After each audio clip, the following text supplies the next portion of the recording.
الحمد للہ وکفا والصلاة والسلام علی عبادہ الذین اصطفیٰ خصوصاً علی افضلہم وخاتم النبیین محمد الامین وعلی آلہ وصحبہ اجمعین اما بعد فاعوذ باللہ من الشیطان الرجیم بسم اللہ الرحمن الرحیم وَقَضَىٰ رَبُّكَ أَلَّا تَعْبُدُوا إِلَّا إِيَّاهُ وَبِالْوَالِدَيْنِ إِحْسَانًا إِمَّا يَبْلُغَنَّ عِندَكَ الْكِبَرَ أَحَدُهُمَا أَوْ كِلَاهُمَا فَلَا تَقُل لَّهُمَا أُفٍّ وَلَا تَنْهَرْهُمَا وَقُل لَّهُمَا قَوْلًا كَرِيمًا واخفض لَّهُمَا جَنَاحَ الذُّلِّ مِنَ الرَّحْمَةِ وَقُل رَّبِّ ارْحَمْهُمَا كَمَا رَبَّيَانِي صَغِيرًا ربکم اعلم بما فی نفوسکم ان تکونوا صالحین فإنہ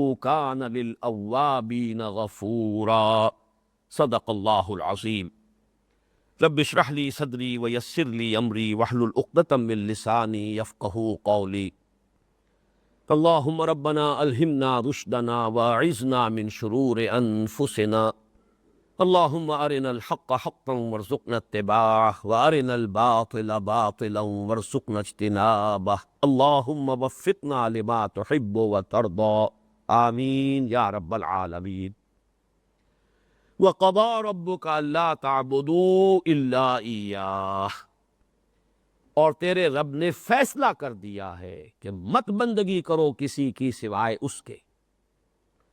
تمہید میں یہ عرض کیا جا چکا ہے کہ ان دونوں رکوعوں میں جو تعلیمات قرآن مجید کی آئی ہیں ان میں اول و آخر توحید کا التزام اور شرک سے اجتناب پر زور دیا گیا۔ معلوم ہوا کہ ہماری پوری معاشرتی زندگی، تمدنی زندگی، ریاستی سطح پر جو بھی اجتماعی نظام ہے در حقیقت وہ توحید ہی کی بنیاد پر قائم ہے۔ یہ گویا کہ وہ فصیل ہے کہ پورا جو ہمارا تمدن ہے وہ اس توحید ہی کی فصیل کے اندر اس کی آباد کاری ہے۔ یہاں جو انداز ہے وہ بہت نوٹ کرنے کے قابل ہے۔ قضا ربک، تیرے رب نے فیصلہ کر دیا۔ یہ جو وہ ہے کہ ڈیسائیڈڈ، اس میں کوئی بات نہیں ہوگی، یہاں کوئی نرمی نہیں کی جائے گی، اس معاملے کے اندر کوئی گفتگو نہیں ہو سکتی۔ یہ تو وہ اصل الاصول ہے دین کا کہ جس میں کہیں کسی مداہنت کا کوئی سوال نہیں۔ چنانچہ سورہ نساء میں دو مقامات پر یہ آیت آ چکی ہے، چونکہ جو ہماری معاشرتی زندگی سے متعلق تفصیلی جو احکام آئے ہیں اس سورہ نساء میں یہی جو انداز ہے، ان اللہ لا یغفر ان یشرک بہ ویغفر ما دون ذلک لمن یشاء، اللہ تعالیٰ اسے تو ہرگز معاف نہیں فرمائے گا کہ اس کے ساتھ شرک کیا جائے، ہاں اس سے کم تر جس کے لیے چاہے گا معاف فرما دے گا۔ کم تر گناہ، اس سے کم تر جو بھی خطائیں ہوں، جس کو چاہے گا، یہ بھی نہ سمجھو کہ یہ کوئی فری لائسنس ہے کہ اس کے علاوہ تمام گناہوں کے لیے گویا کہ یہاں پیشگی طور پر اللہ نے معافی کا اعلان کر دیا ہے۔ صرف یہ کہ امید دلائی گئی ہے، اللہ تعالیٰ اس سے کم تر گناہوں کو جس کے لیے چاہے گا بخش دے گا، لیکن شرک کو معاف نہیں کرے گا۔ وہ جو انداز ہے کہ ان اللہ لا یغفر ان یشرک بہ ویغفر ما دون ذلک لمن یشاء، در حقیقت یہاں اسلوب میں وہی بات آ گئی، وَقَضَىٰ رَبُّكَ أَلَّا تَعْبُدُوا إِلَّا إِيَّاهُ، تیرے رب نے فیصلہ کر دیا ہے۔ یہ تو گویا کہ ڈیسائیڈڈ ہے، اس معاملے میں کہیں کسی مداہنت کا، کسی نرمی کا، کسی گفتگو کا، کسی ڈائلاگ کا کوئی امکان نہیں۔ یہاں در حقیقت جو نوٹ کیا گیا، میں نے پہلے تمہید میں بھی عرض کیا تھا کہ یہاں جو ہے توحید عملی کا ذکر ہے، اللہ تعبدوا الا ایاہ، اختتام پر آئے گی وہ توحید عقیدے کی ہے، لا تجعل مع اللہ الہا آخر، بلکہ اس رکوع سے پہلے دوسرے رکوع کی آخری آیت میں یہی ہے، لا تجعل مع اللہ الہا آخر، لیکن یہ کہ یہاں در حقیقت توحید عملی، اور اس پر تفصیل سے گفتگو ہو چکی ہے۔ جو تیسرا سبق تھا سورہ لقمان کے دوسرے رکوع پر مشتمل، اس کے ضمن میں ہم نے جو اقسام شرک پر مفصل گفتگو کی تھی، تو عبادت سے مراد در حقیقت صرف نماز روزہ نہیں ہے، بلکہ پوری بندگی کے اندر، پوری زندگی میں اللہ کی بندگی، اطاعت صرف اللہ کی ہوگی، اطاعت مطلقہ اللہ کی، اس کے سوا جو بھی اطاعتیں ہوں گی اللہ کی اطاعت کے تابع ہوگی، محبت بالا ترین اللہ کی ہوگی، جو بھی محبتیں ہوں گی اس کے تابع ہوں گی، اس کے نیچے نیچے ہوں گی۔ تو جو کہ دونوں چیزیں جو ہیں، جو عبادت کے اصل اجزاء ہیں، اس کا جسد ظاہری اطاعت ہے، اس کی روح باطنی محبت ہے۔ عبادت کیا ہے؟ عبادت ہے حد آخری درجے میں اللہ کے سامنے جھک جانا۔ العبادت و التذلل، جھک جانا، عاجزی اختیار کرنا، غایت الذل و غایت الخضوع، لیکن غایت الحب کے ساتھ ہر درجے میں اللہ کے سامنے جھک جانا، بچ جانا، اس کی محبت کے جذبے سے سرشار ہوگا۔ تو گویا کہ عبادت کے یہ دونوں اجزاء، ان میں اصول کیا ہے؟ لا طاعت لمخلوق فی معصیت الخالق، مخلوق میں سے کسی کی اطاعت نہیں ہوگی جہاں خالق کی معصیت لازم آ رہی۔ والدین کی بھی اطاعت کی جا سکتی ہے، اساتذہ کی، اپنے بزرگوں کی، حکام کی، جس کی چاہو اطاعت کرو، لیکن اللہ کی اطاعت کے نیچے نیچے۔ کہیں بھی کسی کی اطاعت اگر کر لی گئی اللہ کی اطاعت سے بالا تر، اللہ کے حکم کو پس پش ڈالتے ہوئے، تو یہ شرک ہے، شرک فی الاطاعت۔ اسی طرح محبت کرو، سب سے کرو، والدین سے کرو، اولاد سے کرو، بیوی شوہر سے کرے، شوہر بیوی سے کرے، اپنے وطن سے کرو، اپنی قوم سے کرو، اپنے گھر سے کرو، ہر شے سے محبت کرو۔ زُيِّنَ لِلنَّاسِ حُبُّ الشَّهَوَاتِ مِنَ النِّسَاءِ وَالْبَنِينَ وَالْقَنَاطِيرِ الْمُقَنطَرَةِ مِنَ الذَّهَبِ وَالْفِضَّةِ وَالْخَيْلِ الْمُسَوَّمَةِ وَالْأَنْعَامِ وَالْحَرْثِ، یہ محبت طبعی ہے، جبلی طور پر اللہ نے یہ محبت انسان کے دل میں ڈالی ہے۔ ایمان کا تقاضا کیا ہے؟ یہ ساری محبت اللہ کی محبت، اللہ کے رسول کی محبت، اللہ کی راہ میں جہاد کی محبت سے نیچے نیچے رہی۔ کوئی ایک محبت بھی دل کے سنگھاسن پر اللہ کی محبت کے برابر آ کر براجمان ہو گئی تو یہ شرک محبت ہو جائے۔ وَقَضَىٰ رَبُّكَ أَلَّا تَعْبُدُوا إِلَّا إِيَّاهُ، یہ تو گویا کہ اصل الاصول ہے، اول بھی آخر بھی، اور اس پر تفصیلی گفتگو ہو چکی ہے مختلف مواقع پر۔ اب آگے چلیے، وَبِالْوَالِدَيْنِ إِحْسَانًا، اس سے پہلے یہ مضمون آ چکا ہے سورہ لقمان کے دوسرے رکوع میں، اور آج جو ہم نے آیات جن کا کہ ہم نے اس رکوع کے مضامین کی مشابہ جو آیات دیکھی ہے، ان میں آپ نے دیکھ لیا کہ چاروں جگہوں پر اللہ کے حق کے فوراً بعد والدین کے حق کا ذکر ہے۔ سورہ بقرہ کی آیت نمبر 83، اس میں بھی اللہ کے حق کے بعد والدین کا حق۔ سورہ نساء کی آیت نمبر 36، اللہ کے ساتھ شرک مت کرو، اللہ کی بندگی میں کسی کو شریک نہ ٹھہراؤ، والدین کے ساتھ حسن سلوک۔ سورہ انعام کا 19واں رکوع، توحید خداوندی کے فوراً بعد والدین کے ساتھ حسن سلوک۔ اسی طرح یہاں اور ایک مقام تو اور ہے جو ہم اپنے منتخب نصاب میں پڑھ چکے ہیں، جہاں اس طرح بریکٹ کیا ہے اللہ نے، انشکر لی ولوالدیک، کرو شکر میرا اور اپنے والدین کا۔ اس میں نوٹ کر لیجئے، چونکہ ادائے حقوق کا فلسفہ ہے، جیسا کہ میں تمہیدی جو گفتگو ہے اس میں عرض کر چکا ہوں، معاشرت کے اندر اصل شے دیکھنی ہے کہ کس کا کیا حق ہے، وہ حق ادا کیجئے۔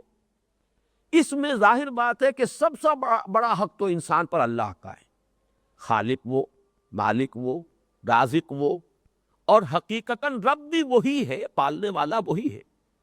البتہ پالنے میں اللہ نے ذریعہ بنایا ہے والدین کو، انسان وجود میں آتا ہے والدین کے ذریعے، یہ جو بھی نعمت وجود عطا ہوئی ہے اس میں بھی ذریعہ واسطہ والدین بنے۔ پھر جو ربوبیت ہے، پالنا پوسنا ہے، اس میں بھی اللہ کی ربوبیت کا سب سے بڑا ذریعہ، خاص طور پر اس وقت جب کہ انسان اپنے پاؤں پر کھڑا نہیں ہے، جیسے کہ آگے آ رہا ہے، رب ارحمہما کما ربیانی صغیرا، اے رب جب کہ میں بالکل چھوٹا سا تھا، مجھے تو اپنی ضرورتوں کا احساس بھی نہیں تھا، میں اپنی کسی ضرورت کا شعور بھی نہیں رکھتا تھا، انہوں نے میری کیئر کی ہے، مجھے پالا پوسا ہے، میری ضروریات فراہم کی ہے، یہ میری تکلیف پر خود جاگتے رہے ہیں اور تڑپتے رہے، اپنا پیٹ کاٹا ہے اور مجھے کھلایا ہے، یہ سارا کام جو انہوں نے میرے ساتھ کیا، پروردگار ان کے احسانات کا بدلہ میں نہیں چکا سکتا، تجھے ہی سے درخواست کر رہا ہوں، رب ارحمہما کما ربیانی صغیرا۔ تو معلوم ہوا کہ یہ در حقیقت اسلامی تمدن اور اسلامی معاشرت کا اصل الاصول ہے کہ حقوق میں اللہ کے حق کے فوراً بعد، بلکہ متصلاً بعد، بریکٹڈ اللہ کے حق کے ساتھ والدین کا حق ہے۔ یہاں بھی ذرا ایک فرق جو ہے وہ نوٹ کر لیں، جہاں بات آئے گی اطاعت کی، اطاعت اللہ کے بعد رسول کی، والدین کی نہیں۔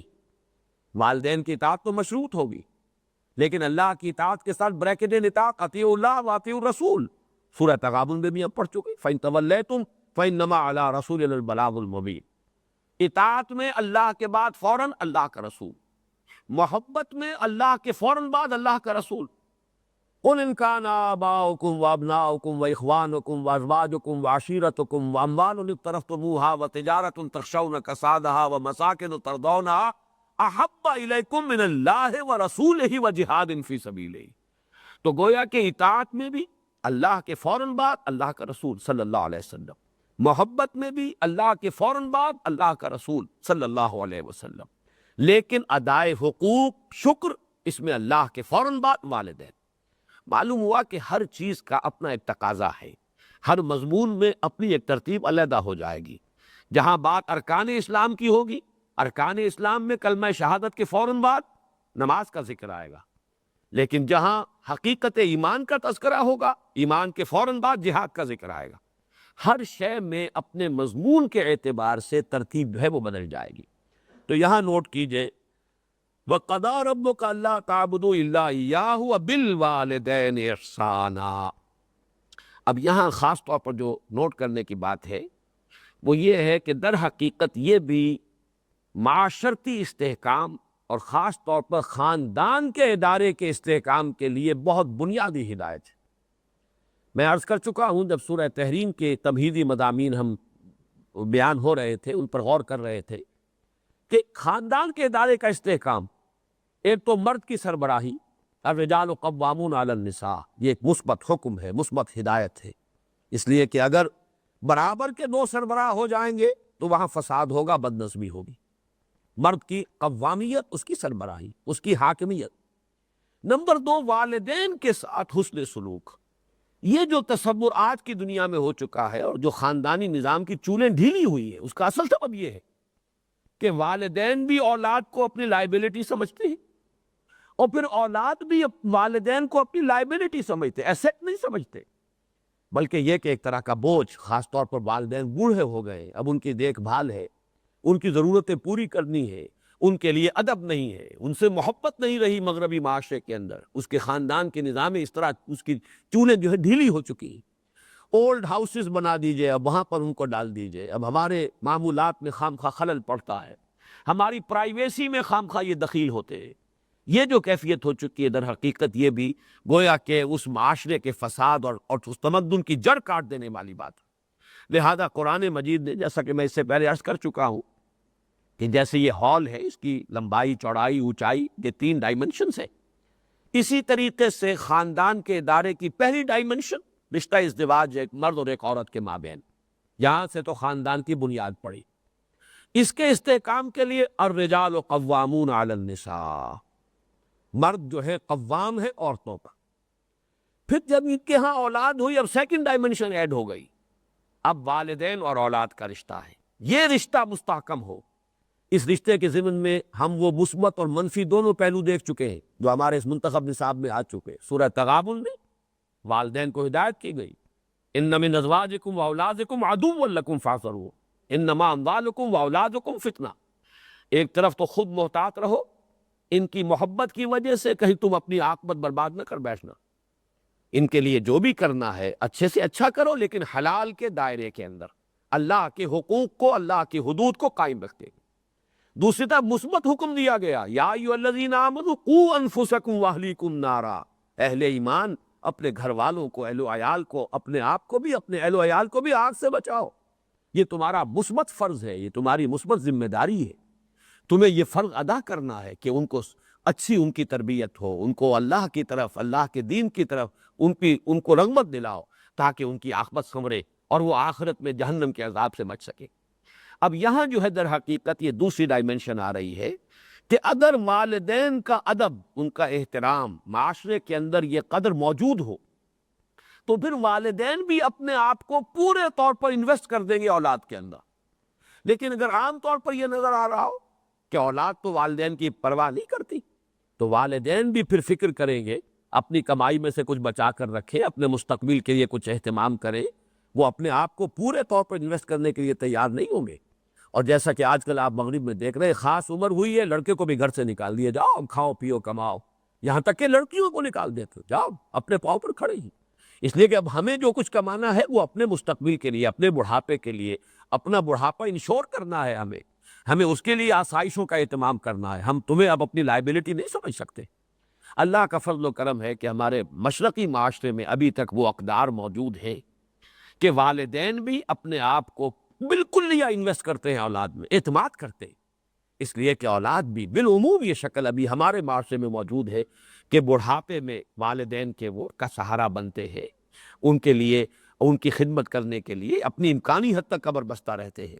تو یہ بھی در حقیقت باہمی اعتماد خاندانی کے ادارے کے استحکام کا ایک بہت بڑا ذریعہ، وہ بات ہے جو یہاں تفصیل سے آ رہی ہے۔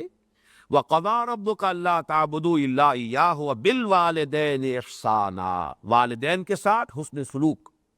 اور اس مقام پر، اس مضمون پر، یہ مقام ذروۂ سنام ہے قرآن مجید کا، جتنی تاکید یہاں آئی ہے اور جتنے اسلوب کے ساتھ اس کو بیان کیا گیا ہے یہاں، واقعہ یہ ہے کہ یہ ذروۂ سلام چوٹی ہے قرآن مجید کی اس موضوع پر۔ اما یبلغن عندک الکبر احدہما او کلاہما، اگر پہنچ ہی جائیں تمہارے پاس کبر، بڑی عمر کو، بڑھاپے کو، احدہما ان دونوں میں سے کوئی ایک، او کلاہما یا وہ دونوں، فلا تقل لہما اف، تو انہیں اف تک مت کہو۔ یہ اف کیا شے ہے؟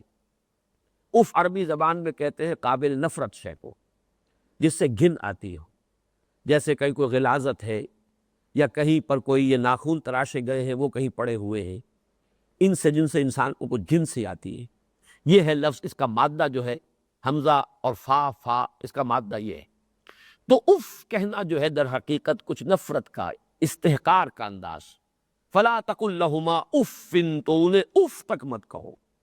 قرآن مجید میں یہ لفظ آیا ہے، ایک تو یہ کہ حضرت ابراہیم علیہ السلام نے کہا تھا اف لکم وما تعبدون، بڑی نفرت اور حقارت کے ساتھ اپنی قوم سے خطاب کر کے کہا تھا تمہارے لیے اور تمہارے معبودوں کے لیے تف ہے، تم پر بھی اور تمہارے معبودوں پر بھی، یعنی یہ کہ میں ان سب سے بری ہوں اور میرا ان سے کوئی کسی قسم کا کوئی تعلق نہیں۔ انی وجہت وجہی للذی فطر السماوات والارض حنیفا وما انا من المشرکین۔ اور یہی لفظ ایک مرتبہ آیا ہے سورہ احقاف کی آیت نمبر 17 میں، کہ جو ناخلف اولاد ہوتی ہے وہ اپنے والدین سے جس طریقے سے مخاطب ہوتی ہے، اف لکما اتعداننی، کیا آپ ڈھکوسنے کی باتیں کر رہے ہیں؟ کیا مجھے بتا رہے ہیں کہ میں جب مر جاؤں گا اور مٹی ہو کر مٹی میں مل جاؤں گا پھر مجھے اٹھا لیا جائے گا؟ تو وہاں بھی لفظ اف آیا ہے۔ تو یہاں نوٹ کیجئے، فلا تقل لہما اف، انہیں اف تک نہ کہو کسی معاملے میں، کہیں انہیں یہ احساس ہو، اس کو اصل مفہوم سمجھیے، ان کے احساسات مجروح نہ ہو جائیں، یہ ہمیں کوئی اپنے اوپر بوجھ سمجھ رہے ہیں، یا یہ کہ ہم سے کسی درجے میں کوئی نفرت کر رہے ہیں، ہمیں اب کوئی بنظر استحقار دیکھ رہے ہیں، اولاد کی طرف سے یہ طرز عمل والدین کے لیے ظاہر بات ہے کہ نہایت ان کے جذبات کو مجروح کرنے والا ہوگا۔ فلا تقل لہما اف ولا تنہرہما، جھڑکو مت۔ یہ آگے بات مزید واضح ہو جائے گی، کبھی ایسا ہوتا ہے کہ بڑی عمر کو والدین پہنچ گئے ہیں، تو جیسے خود قرآن مجید میں سورہ حج میں بیان کیا گیا ارذل العمر، ایک بڑی عمر ایسی بھی ہوتی ہے کہ وہ جس کو ارذل عمر کہا گیا ہے، اور اس میں کہ لا یعلم من بعد علم شیئا، انسان کے حافظے میں، ذہن میں، سوچ میں وہ یہ ترقی معکوس شروع ہو جاتی ہے، بلکہ یہ کہ بچپن کی سی کچھ باتیں جو ہیں وہ عود کر آتی ہیں، لوٹ کر آ جاتی ہیں، وہی عادتیں، وہی خواہشات۔ اس ظاہر بات ہے کہ اس وقت والدین کی ہر بات نہیں مانی جا سکتی، ان کی کسی فرمائش کو رد بھی کر دینا پڑے گا، لیکن لا تنہرہما، جھڑکو مت۔ بات جو ہے وَقُلْ لَهُمَا قَوْلًا كَرِيمًا، بات کرو ان کے ساتھ نرمی کے ساتھ، ادب کے ساتھ، شائستگی کے ساتھ۔ کسی فرمائش کو اگر رد بھی کر دینا ہے تو جھڑکنے کے انداز میں نہیں، ڈانٹنے اور ڈپٹنے کے انداز میں نہیں۔ وَلَا تَنْهَرْهُمَا وَقُلْ لَهُمَا قَوْلًا كَرِيمًا، اور ان سے بات کیا کرو، گفتگو کرو، ان کے سے مخاطب ہو تو بڑے ادب کے ساتھ، نرمی کے ساتھ، شائستگی کے ساتھ، تہذیب کے ساتھ، ان کے مقام اور مرتبے کو ملحوظ رکھتے ہوئے۔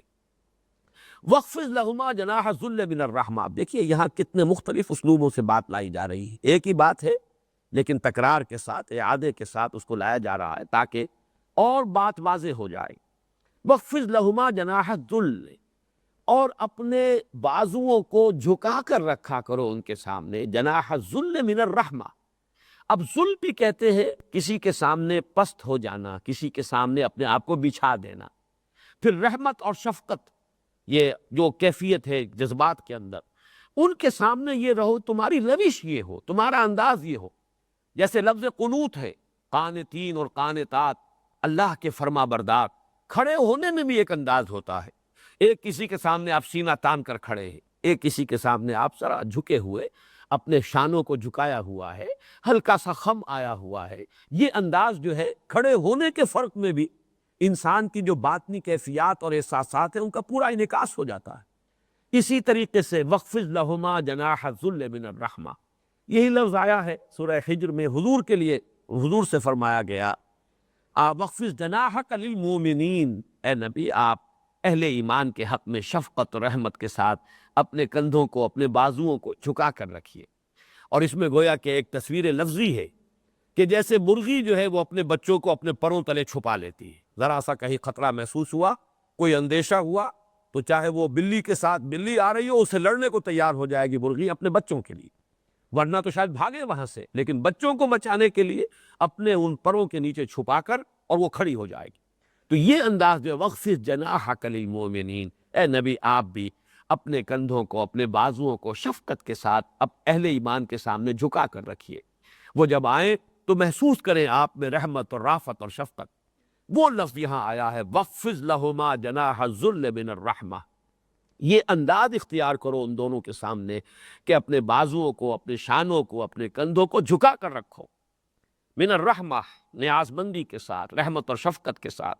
وَقُلْ رَبِّ ارْحَمْهُمَا كَمَا رَبَّيَانِي صَغِيرًا، اور یہ جان لو کہ تم کتنی بھی کوشش کر لو اپنے والدین کا حق ادا نہیں کر سکتے. اللہ سے دعا کرو، اللہ سے مانگو. وَقُلْ رَبِّ ارْحَمْهُمَا، کہو اے رب میرے ان پر رحم فرمائیو، کما ربیانی صغیرا، جیسے کہ ان دونوں نے مجھے پالا پوسا تھا جبکہ میں چھوٹا سا تھا.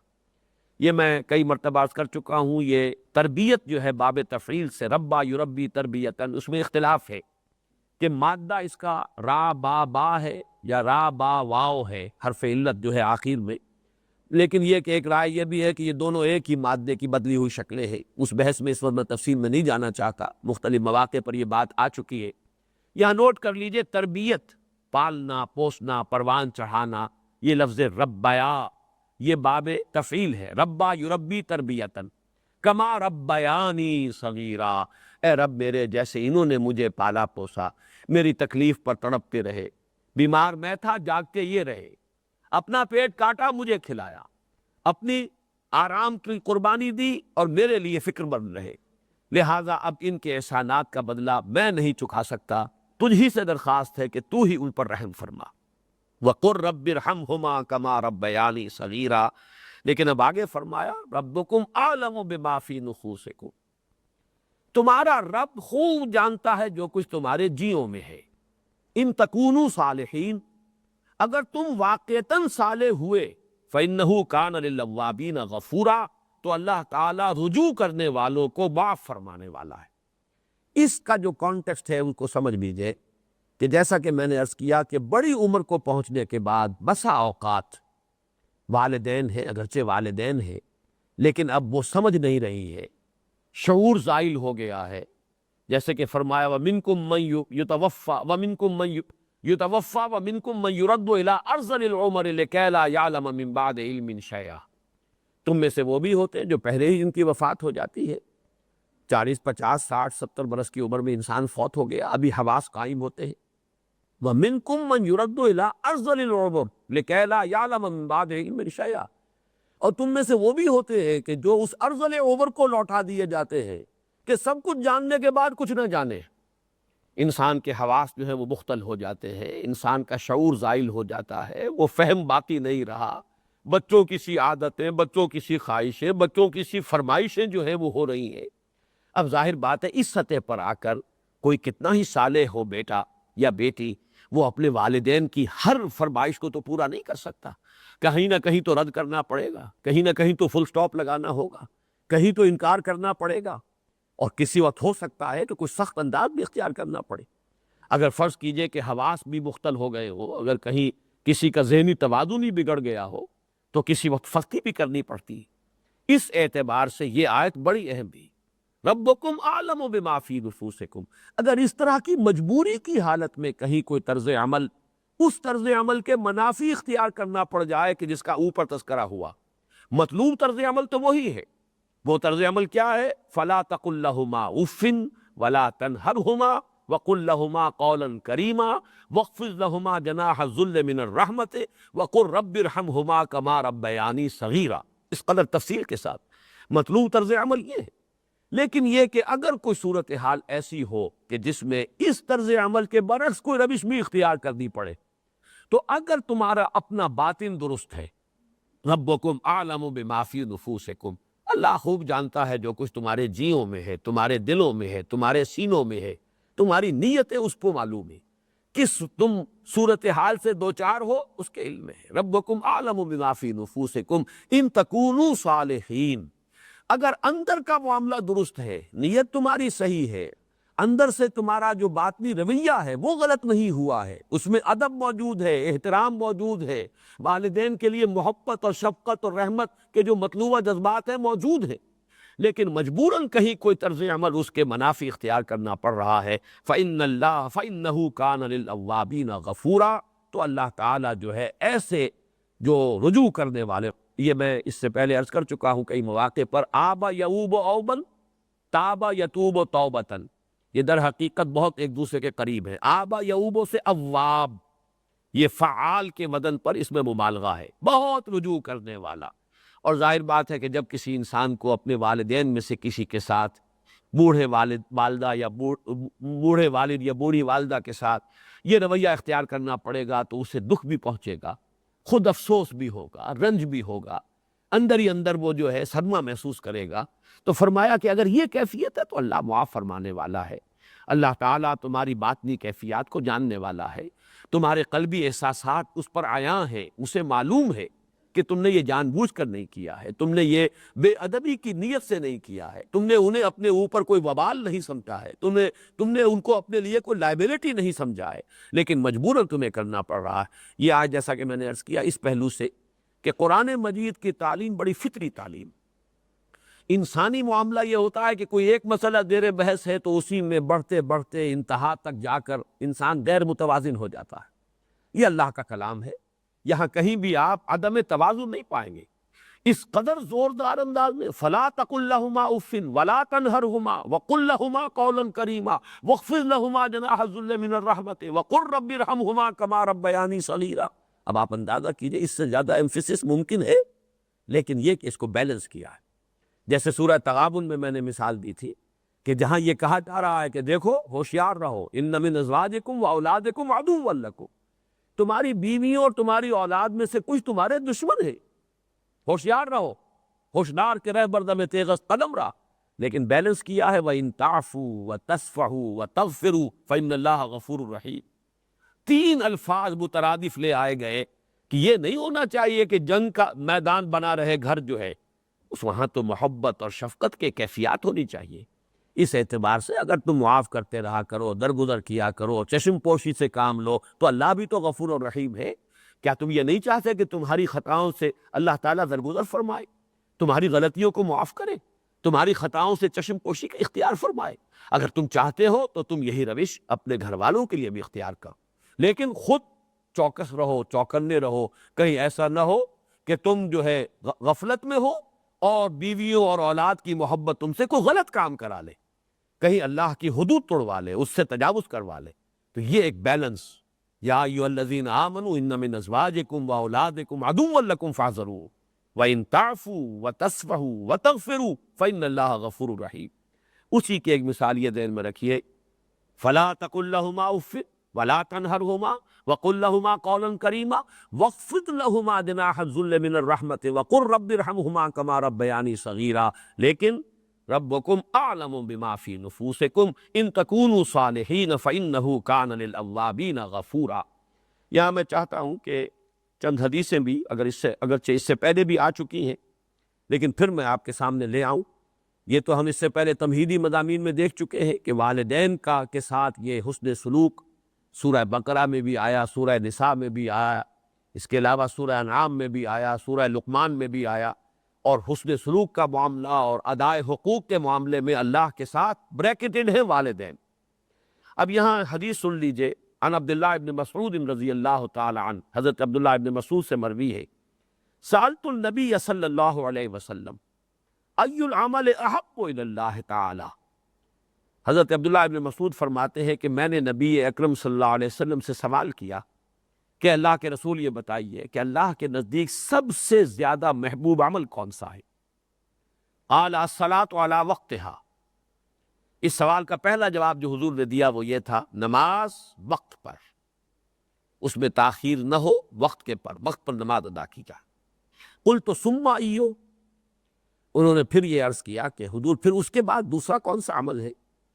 قال بر الوالدین، والدین کے ساتھ حسن سلوک، ان کی خدمت، ان کی بھلائی کے لیے، ان کے لیے کوشاں رہنا، ان کی خدمت میں لگے رہنا، یہ گویا کہ نماز کے بعد یہ بھی بالکل وہی بات ہو گئی کہ اللہ کے حق کے بعد والدین کہا۔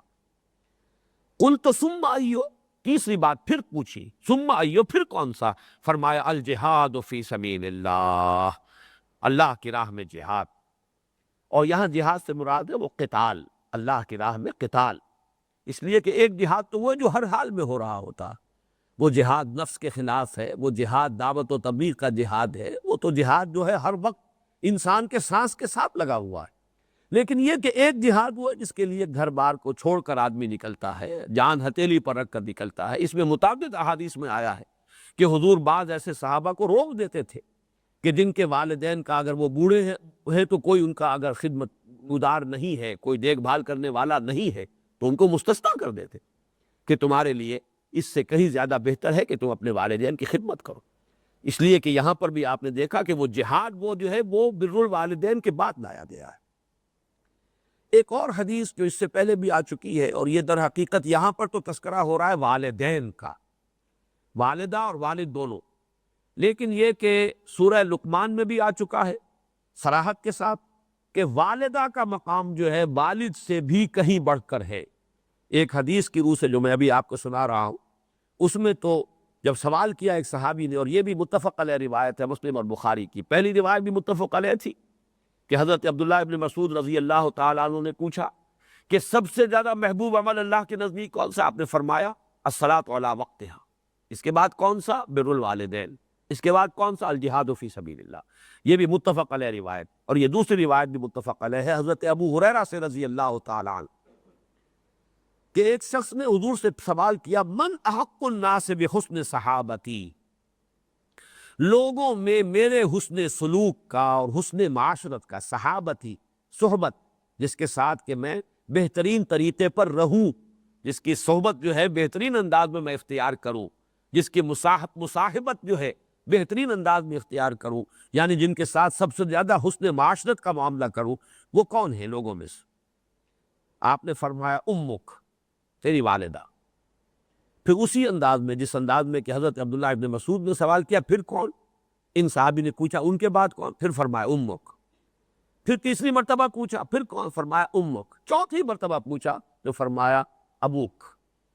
3 مرتبہ والدہ اور چوتھی مرتبہ جو ہے والد کا ذکر کیا، اور یہ بات بالکل منطقی ہے، اس لیے کہ جیسا کہ میں عرض کر چکا ہوں، خالق حقیقی اللہ، رب حقیقتاً اللہ، لیکن جو بھی ذریعہ بنا ہے دنیا میں وہ والدین، لیکن والدین میں زیادہ بڑا حصہ والدہ کا ہے۔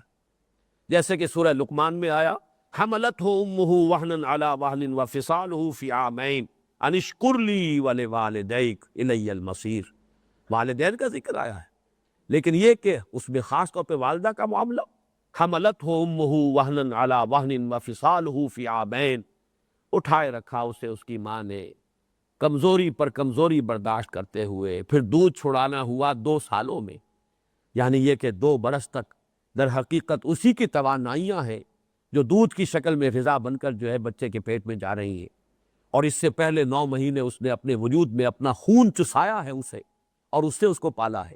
تو معلوم ہوا کہ والد کے مقابلے میں والدہ کا حق لازماً 3 گنا جو ہے وہ زیادہ ہونا چاہیے، عقل کا بھی تقاضا ہے اور قرآن مجید سے بھی ثابت ہوا۔ اسی طریقے سے ایک اور مقام پر یہ سورہ احقاف کی آیت نمبر 15 ہے، وَوَصَّيْنَا الْإِنسَانَ بِوَالِدَيْهِ إِحْسَانًا، ہم نے وصیت کی انسان کو اس کے دونوں والدوں کے، دونوں والدین ماں اور باپ دونوں کے حق میں حسن سلوک کی، لیکن اب یہاں پھر ذکر ہو رہا ہے والدہ کا، حملتہ امہ کرہا ووضعتہ کرہا وحملہ وفصالہ ثلاثون شہرا، اس لیے کہ اس کی ماں نے اسے اٹھائے رکھا، جو بھی برداشت کرتے ہوئے جھیلتے ہوئے جو بوجھ ہوتا ہے طبیعت کے اندر وہ سب کو معلوم ہے، اور اسی طریقے سے پھر وضع حمل جو ہوا ہے، جس تکلیف میں ہوا ہے، جن دردوں کے ساتھ ہوا ہے، جس مشقت میں سے ماں گزری ہے وضع حمل کے دوران، پہلے وہ حمل، حملتہ امہ کرہا ووضعتہ کرہا وحملہ وفصالہ ثلاثون شہرا، یہ 2.5 سال تک بلکہ اس سے بھی زیادہ کا عرصہ ہے کہ جس میں ایک ماں جو ہے یہ مشقت جھیلتی ہے بچے کے لیے۔ اس اعتبار سے ماں کا حق جو ہے وہ 3 درجے فائق ہے والد کے حق سے۔ ایک اور حدیث اور سن لیجئے، اور یہ مسلم شریف کی روایت ہے حضرت ابو ہریرہ ہی سے رضی اللہ تعالی عنہ، رغم انفو ثم رغف انفو ثم رغب انفو من ادرک ابویہ عند الکبر احدہما او کلاہما فلم يدخل الجنہ، وہ شخص جو ہے اس کا ستیہ ناس ہو جائے، برباد ہو جائے، پھر وہ برباد ہو جائے، پھر اس کے لیے ہلاکت ہو، پھر ہلاکت ہو، 3 مرتبہ دہرایا ہوا۔ کون شخص؟ جس نے اپنے والدین کو پایا بڑھاپے کی عمر میں، کسی ایک کو یا دونوں کو، وہی الفاظ جو یہاں آئے ہیں، اما یبلغن عندک الکبر احدہما او کلاہما فلا تقل لہما اف ولا تنہرہما وقل لہما قولا کریما۔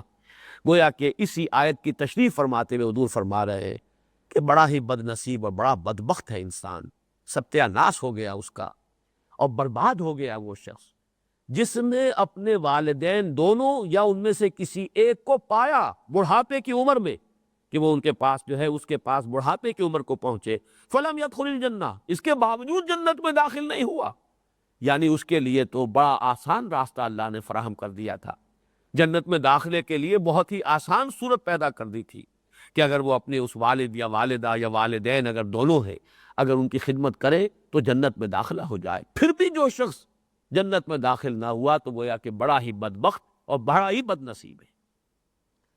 تو فرمایا وَقَضَىٰ رَبُّكَ أَلَّا تَعْبُدُوا إِلَّا إِيَّاهُ وَبِالْوَالِدَيْنِ إِحْسَانًا إِمَّا يَبْلُغَنَّ عِندَكَ الْكِبَرَ أَحَدُهُمَا أَوْ كِلَاهُمَا فَلَا تَقُل لَّهُمَا أُفٍّ وَلَا تَنْهَرْهُمَا وَقُل لَّهُمَا قَوْلًا كَرِيمًا وَاخْفِضْ لَهُمَا جَنَاحَ الذُّلِّ مِنَ الرَّحْمَةِ وَقُل رَّبِّ ارْحَمْهُمَا كَمَا رَبَّيَانِي صَغِيرًا رَبُّكُمْ أَعْلَمُ بِمَا فِي نُفُوسِكُمْ إِن تَكُونُوا صَالِحِينَ فَإِنَّهُ كَانَ لِلْأَوَّابِينَ غَفُورًا۔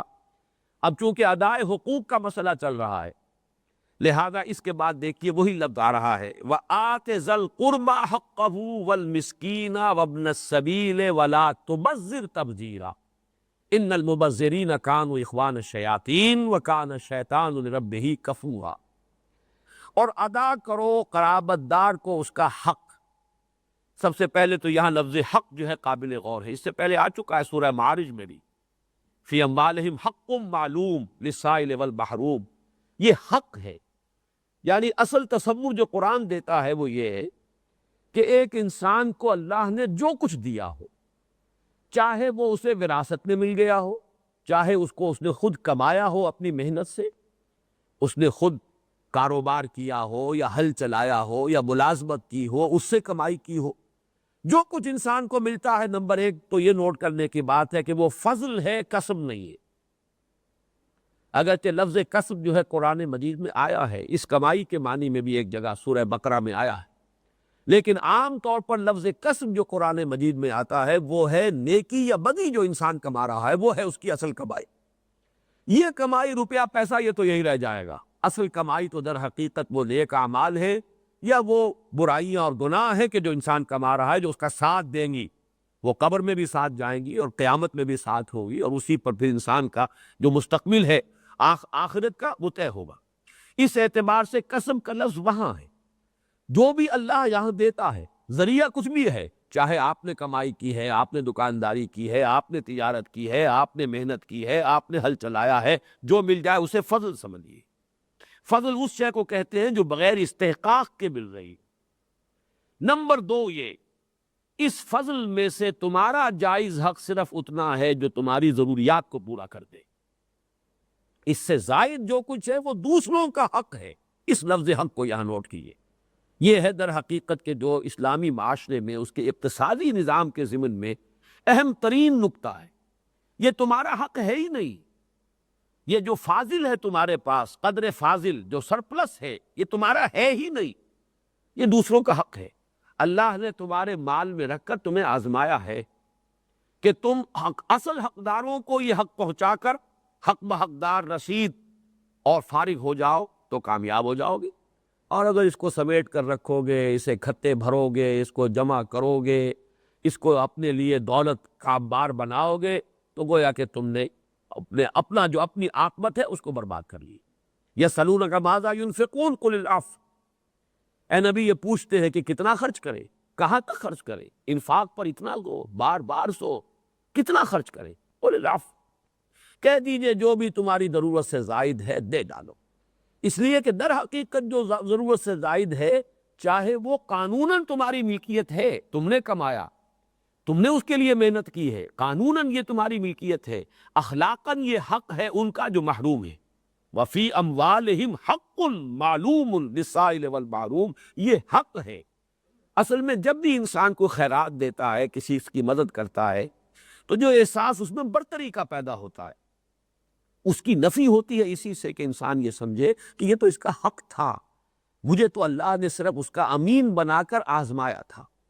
لہذا اس لفظ کو یہاں نوٹ کیجئے، وَآتِ ذَا الْقُرْبَى حَقَّهُ، قرابت داروں کو ان کا حق ادا کرو، والمسکین اور محتاج کو، وابن السبیل اور مسافر کو، وَلَا تُبَذِّرْ تَبْذِيرًا۔ اب یہ در حقیقت ادائے حقوق کی بالکل برعکس کیفیت کیا ہے؟ دولت اگر انسان جمع کرتا تو کس لیے کرتا ہے؟ یا تو عیاشی کرے گا، اسراف کرے گا، یا تبذیر کرے گا۔ اسراف اور تبذیر میں فرق کیا ہے؟ اسراف کا لفظ آ چکا ہے سورہ لقمان میں، والذین اذا انفقوا لم یسرفوا ولم یقتروا وکان بین ذلک قواما۔ وہ لوگ کہ جب خرچ کرتے ہیں تو نہ تو اسراف سے کام لیتے ہیں، نہ بخل سے کام لیتے ہیں، بلکہ بین بین ایک روش اختیار کرتے ہیں۔ اسراف یہ ہے کہ ایک ضرورت میں، جائز ضرورت میں ضروری حد سے زیادہ خرچ کیا جائے۔ انسان کی غذا ضرورت ہے، خوراک اس کی ضرورت ہے، لیکن اب یہ کئی کورسز کے ڈنرز، کئی ڈشز تیار ہو رہی ہے، ٹیبل بھری ہوئی ہے، یہ اسراف ہے۔ لباس انسان کی ضرورت ہے، لیکن وارڈروب کے وارڈروب بھرے ہوئے ہیں، یہ اسراف۔ ضرورت جائز ہے، اپنے بدن کو ڈھانپنے کے لیے کپڑا آپ کو چاہیے، لیکن ضرورت سے زائد یہ اسراف ہے۔ تبذیر اس کے برعکس یہ ہے کہ جہاں سرے سے کوئی ضرورت نہ ہو وہاں خرچ کیا جائے، اور یہ ہوتا ہے نام کے لیے، نمود کے لیے، اپنی دولت مندی کا مظاہرہ کرنے کے، یہ تبذیر ہے۔ اور اس کا لفظ جو ہے بنیادی طور پر بنا ہے بذر سے، بذر کہتے ہیں بیج بکھیرنے کو۔ یہ جو بارانی علاقے ہوتے ہیں ان میں اس طریقے سے زیادہ وہ ہل چلانے کا، اور خاص طور پر ریگستانی علاقوں میں وہ اہتمام نہیں ہوتا، بلکہ یہ کہ جا کر بیج بکھیر آتے ہیں۔ تھل کے علاقے میں نے خود دیکھا اپنی آنکھوں سے، کوئی چھیٹا پڑ گیا تو بس وہ چنے کی فصل ہو گئی، نہیں تو ٹھیک ہے وہ تو بیج بھی ضائع ہو گیا۔ تو یہ جو لفظ ہے وہاں سے یہ لیا گیا ہے، پھینک دینا، بکھیر دینا، کسی چیز کو لٹا دینا۔ وَلَا تُبَذِّرْ تَبْذِيرًا، خام خواہ فضول خرچ کرنا یہ تبذیر ہے۔ جہاں ضرورت ہو وہاں ضرورت سے زائد خرچ کرنا اسراف ہے، وہ بھی بری شے ہے، وہ بھی قابل مذمت ہے، اس سے بھی روکا گیا۔ کلوا واشربوا ولا تسرفوا، کھاؤ پیو لیکن اسراف سے کام نہ لو، جو بھی جائز ضرورت ہے اس کو جائز حد تک پورا کرو۔ لیکن تبذیر اپنی دولت کے مظاہرے کے لیے، لوگوں پر ڈھونس جمانے کے لیے مال لگانا، بچی کی شادی ہے، اب اس کے لیے جو بھی کچھ ہو رہا ہے، جشن ہے، دھوم مچی ہوئی ہے، پوری کوٹھی جو ہے بقع نور بنی ہوئی ہے، یہ جو شکلیں اختیار کی جاتی یہ تبذیر ہے، یہ اپنی دولت کا مظاہرہ ہے۔ یہی وجہ ہے کہ فرمایا گیا وَلَا تُبَذِّرْ تَبْذِيرًا۔ ایک تو نوٹ کیجئے کہ اگر تبذیر کرے گا تو ادائے حقوق نہیں کرے گا، اس لیے کہ ادائے حقوق کے یہ برعکس کیفیت ہے۔ دولت آپ نے جمع کی، اب جمع کر کے اپنی دولت مندی کے مظاہرے کے لیے آپ وہ یہ فضول خرچی کر رہے ہیں اور تبذیر سے کام لے رہے ہیں۔ یہ دونوں ایک دوسرے کی نقیض ہے، ایک دوسرے کی ضد ہے۔ اور دوسرے یہ کہ یہاں فرمایا ہے کہ ان المبذرین کانوا اخوان الشیاطین، یہ جو فضول خرچی کرنے والے ہیں، نام اور نمود کے لیے دولت صرف کرنے والے لوگ ہیں، یہ شیطانوں کے بھائی ہیں۔ وَكَانَ الشَّيْطَانُ لِرَبِّهِ كَفُورًا، اور شیطان اپنے رب کا بڑا ناشکرا تھا۔ اس میں ایک بڑا گہرا معنوی ربط ہے، اور وہ در حقیقت ظاہر ہوتا ہے سورہ مائدہ میں، جہاں شراب اور جوئے کی آخری حرمت کا ذکر آیا ہے، وہاں فرمایا انما یرید الشیطان ان یوقع بینکم العداوۃ والبغضاء فی الخمر والمیسر، یہ شیطان یہ چاہتا ہے مسلمانوں تمہارے مابین جوئے اور شراب کے ذریعے سے دشمنی پیدا کر دے۔ شراب کے نشے میں آدمی کو کچھ پتہ نہیں میں کیا بک رہا ہوں، اس سے دنگا فساد ہوگا، لڑائی ہوگی، جھگڑا ہوگا۔ اس طرح جوئے میں بھی ہوتا ہے کہ ایک شخص جو ہے جو ہار رہا ہے ہارتا جا رہا ہے، ایک وقت میں آ کے طیش میں آ جاتا ہے، اس لیے کہ اگر تو آپ سے کسی نے کاروبار میں کوئی کمایا ہے تو ظاہر بات ہے کہ آپ اسے ریزنٹ نہیں کرتے، بھائی ٹھیک ہے کاروبار تھا، اس میں اس کو نفع ہو گیا، مجھ سے اس کے پاس وہ رقم منتقل ہو گئی۔ لیکن جوئے ظاہر بات ہے کوئی محنت نہیں، کوئی کاروبار نہیں، کوئی اس میں مشقت نہیں، کوئی اس کی کوئی ان پٹ نہیں، اور وہ خامخواہ لے گیا ہے، تو آدمی ایک حد تک تو تحمل کرتا، پھر طیش میں آتا۔ تو انما یرید الشیطان ان یوقع بینکم العداوۃ والبغضاء فی الخمر والمیسر، یہ شیطان چاہتا ہے کہ شراب اور جوئے کے ذریعے سے تمہارے مابین دشمنی پیدا کرے۔ وہی دشمنی پیدا کرنے کا عمل تبذیر کے ذریعے سے ہوتا ہے کہ اسی معاشرے کے اندر جس شخص کی بیٹی کی شادی ہے، اس نے اپنی پوری کوٹھی کو بقعہ نور بنایا ہوا ہے، اور ہزاروں مہمان آئے ہیں، اور اسراف ہو رہا ہے، اور نہ معلوم کتنا خرچ ہو رہا ہے، لاکھوں روپے دعوت پر اڑ رہے ہیں، وہیں کوئی شوفر بھی ہے، اس کا کوئی چوکیدار بھی ہے، وہیں کوئی اس کا خانسامہ بھی ہے، ہو سکتا ہے کہ اس کی بیٹی جوان ہو رہی ہو بلکہ بوڑھی ہو رہی ہو، اور اس کے ہاتھ پیلے نہیں ہو پا رہے، اس لیے کہ جو بھی معاشرے میں جو بھی آپ کی رسمیں بن چکی ہیں، کم سے کم جو چیزیں درکار ہیں وہ بھی اس کے پاس نہیں۔ اب کیا نتیجہ نکلے گا؟ کیا محبت کے جذبات پروان چڑھیں گے؟ نفرت اور عداوت، طبقاتی شعور، اور پھر طبقاتی تصادم کی فضا جو ہے اسی سے پیدا ہوتی۔ اس لیے یہاں فرمایا ان المبذرین کانوا اخوان الشیاطین، یہ مبذرین جو ہیں اپنی دولت کو فضول خرچی میں اڑانے والے، یہ تو شیطانوں کے بھائی ہیں۔ وَكَانَ الشَّيْطَانُ لِرَبِّهِ كَفُورًا، اور شیطان اپنے رب کا بڑا ہی ناشکرا ہے۔ بارک اللہ لی ولکم فی القرآن العظیم ونفعنی وإیاکم بالآیات والذکر الحکیم۔